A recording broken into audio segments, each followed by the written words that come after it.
Modern industry spends billions of dollars engineering exterior paints to survive the elements. Yet, even the most advanced synthetic polymers blister, peel, and fade after just a decade of exposure to sun and rain. These red bison, painted onto a fractured cave ceiling, have endured extreme environmental exposure for upward of 40,000 years. It creates a specific problem in material science. Why does prehistoric paint achieve a chemical durability that outlasts contemporary biomolecular engineering? Popular historical narratives often suggest ancient artists simply used a mixture of dirt and water, but the chemical reality is far more technical. As we move past the macroscopic surface, we find a multi-phase composite material. This structure, built from organic binders and mineral glazes, was designed to anchor the art into the stone for geological timescales. This diagram shows the interaction between paint and the porous rock substrate. A liquid binder must encapsulate the pigment, achieving internal cohesion while adhering to the surface. The dense purple and green polymer strands create a continuous film, trapping the red pigment inside. Prehistoric humans harvested animal proteins to create this effect.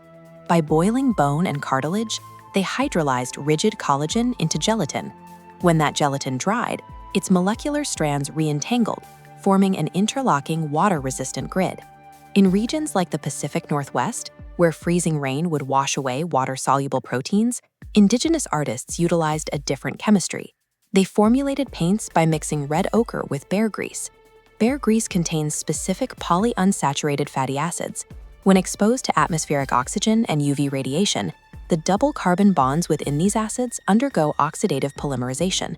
They cross-link, transforming the liquid into a solid.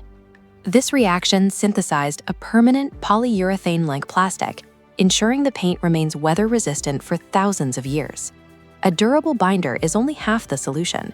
To endure millennia of solar radiation without fading, the pigment particles themselves must possess atomic-level stability. Early humans in the Pacific Northwest didn't just mine minerals. They harvested Leptothrix aucracea, the orange-brown aquatic bacteria shown on the left. These raw microbial mats were chemically altered through pyrotechnology, shifting the material from a dull brown to the vivid red powder on the right. To achieve this, prehistoric chemists maintained their hearths within a narrow thermodynamic window, between exactly 750 and 850 degrees Celsius. This temperature range triggered a microscopic atomic rearrangement, crystallizing the bacteria into indestructible red hematite microspheres. Even with stable pigments and organic binders, persistent wind and microbial attacks will eventually degrade a surface over tens of thousands of years. Preservation relies on geological hydrology. As shown by the blue arrows in the center, mineral-laden water moves upward through the rock pores. When it evaporates at the surface, it precipitates a microscopic silica layer, forming directly over the artwork, as seen on the right. Over geological timescales, the paint becomes fused within this precipitating mineral matrix. The artwork is permanently protected by a layer of solid, translucent stone. Identifying these ancient recipes requires vibrational spectroscopy. As this light source fires into a paint sample, we measure how molecular bonds scatter light, providing a unique spectral fingerprint for each ingredient. Through palaeoproteomics, scientists use enzymes to sequence ancient degraded proteins in mass spectrometers like this one.